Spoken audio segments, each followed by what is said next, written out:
Assalamualaikum warahmatullahi wabarakatuh. Pertama-tama, marilah kita panjatkan puji dan syukur kehadirat Allah Subhanahu wa Ta'ala, karena berkat rahmat dan hidayahnya, kita dapat bertemu meskipun dalam keadaan virtual seperti ini. Di sini saya akan membahas sebuah permasalahan yang bertemakan perkembangan bisnis seiring revolusi industri 4.0 dengan judulnya yakni studi kasus UMKM Warung Seblak Negiva di Desa Mekar Mulia.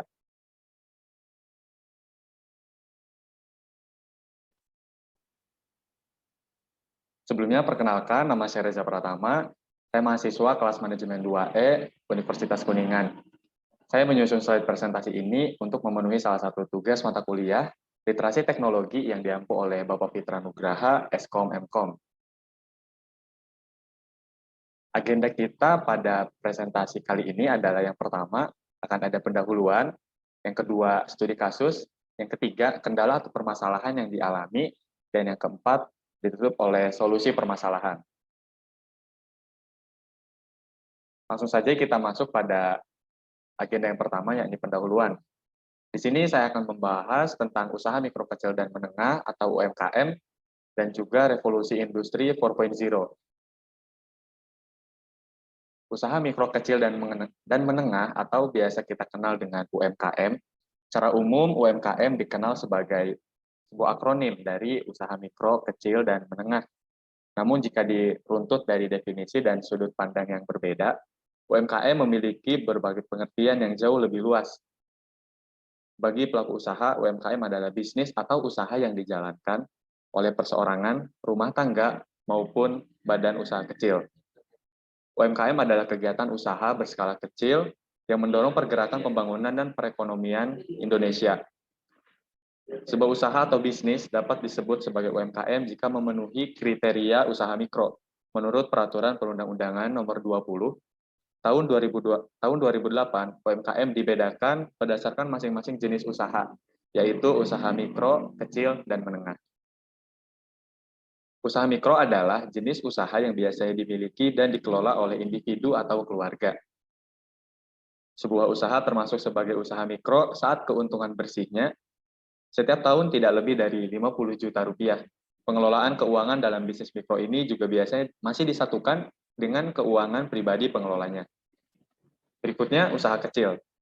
Usaha kecil adalah usaha yang memiliki keuntungan bersih dalam kisaran 50 juta hingga 300 juta rupiah setiap tahunnya. Usaha ini dapat terdiri dari jenis bisnis informal, seperti industri produk fashion rumahan, maupun perusahaan atau institusi skala kecil seperti toko kecil dan tempat makan.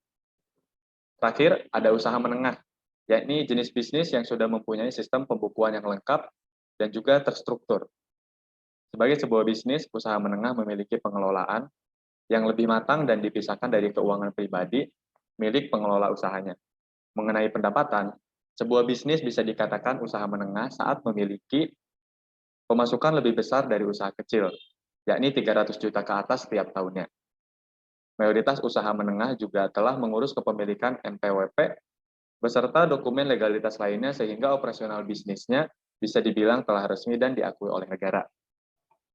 Usaha mikro, kecil, dan menengah juga mempunyai cirinya, yakni yang pertama adalah jenis barang atau komoditi yang tidak tetap dan dapat berganti sewaktu-waktu.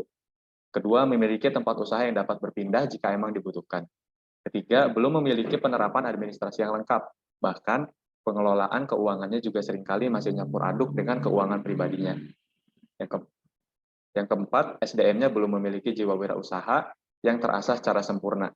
Yang kelima, pelaku UMKM kebanyakan tidak mempunyai akses perbankan, meski sebagian sudah mempunyai akses pada lembaga keuangan non-bank.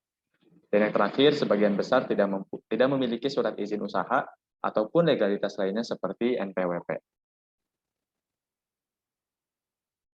Dan berikutnya, di sini juga saya akan membahas tentang peran dan fungsi UMKM bagi kondisi ekonomi di Indonesia.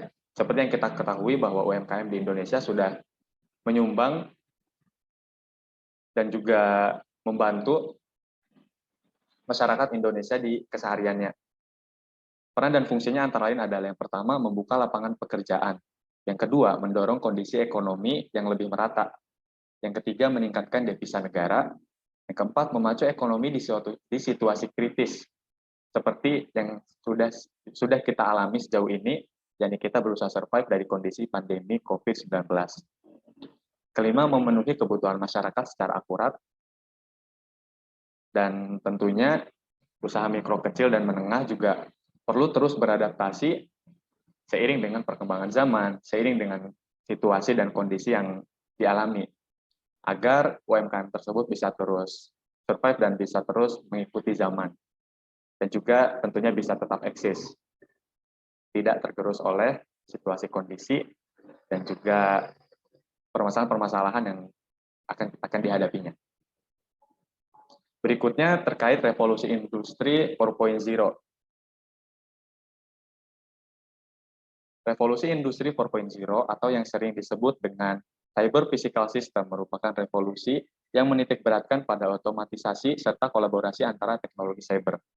Revolusi 4.0 ini sendiri muncul di abad ke-21 dengan ciri utama yang ada adalah penggabungan antara informasi serta teknologi komunikasi ke dalam bidang industri. Dengan kemunculan revolusi ini, mengubah banyak hal di berbagai sektor, di mana yang pada awalnya membutuhkan banyak pekerja untuk menjalankan operasionalnya, sekarang digantikan dengan penggunaan mesin teknologi.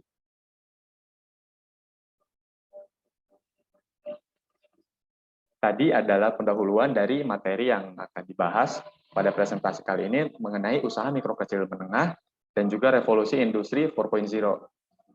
Berikutnya kita akan masuk kepada studi kasus, yakni saya telah mengambil permasalahan yang berada di lingkungan tempat tinggal saya, yaitu di Desa Mekar Mulia, Kecamatan Garawangi, Kabupaten Kuningan, mengenai UMKM Warung Seblak Neng Ipa.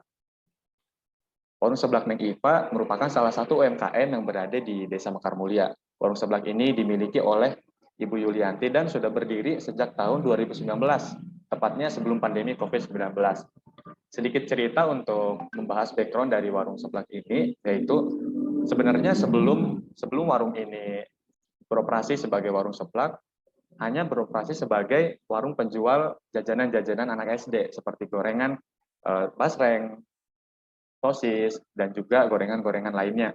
Hanya saja semenjak pandemi COVID-19, warung seblak ini benar-benar memutar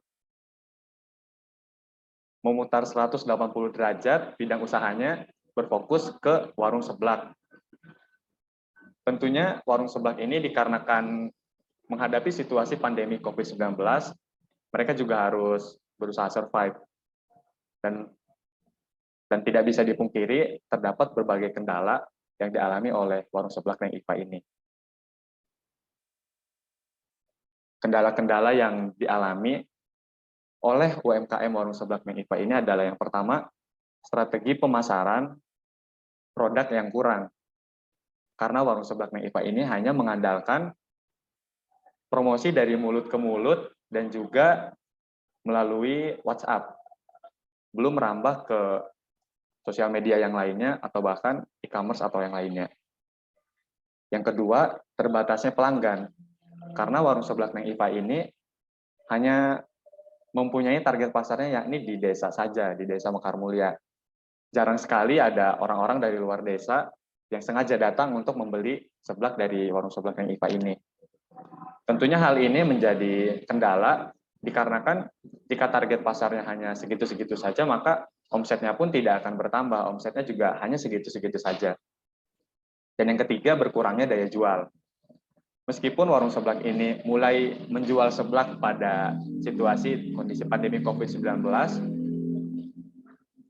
pada awalnya memiliki omset yang lumayan, pelanggan-pelanggan yang lumayan banyak. Namun lama-kelamaan dikarenakan situasi pandemi COVID juga tidak menentu, ada kalanya COVID-19 meningkat, ada kalanya COVID-19 menurun. Ini juga berpengaruh kepada berkurangnya daya jual. Hal inilah yang sempat membuat warung seblak Neng Ipa ini hampir saja tutup. Namun dikarenakan ia terus berusaha untuk konsisten, ia terus berusaha untuk meningkatkan kualitas rasanya, kualitas produknya, warung seblak Neng Ipa ini bisa survive hingga sekarang. Namun tentunya kendala-kendala utama ini masih saja dialami dan harus segera diselesaikan. Berikut adalah solusi-solusi yang bisa dilakukan oleh warung seblak Neng Ipa ini, dan saya sudah menyusunnya agar dapat membantu menyelesaikan permasalahan ini. Solusi permasalahan yang dapat dilakukan tentunya dengan pemanfaatan TIK.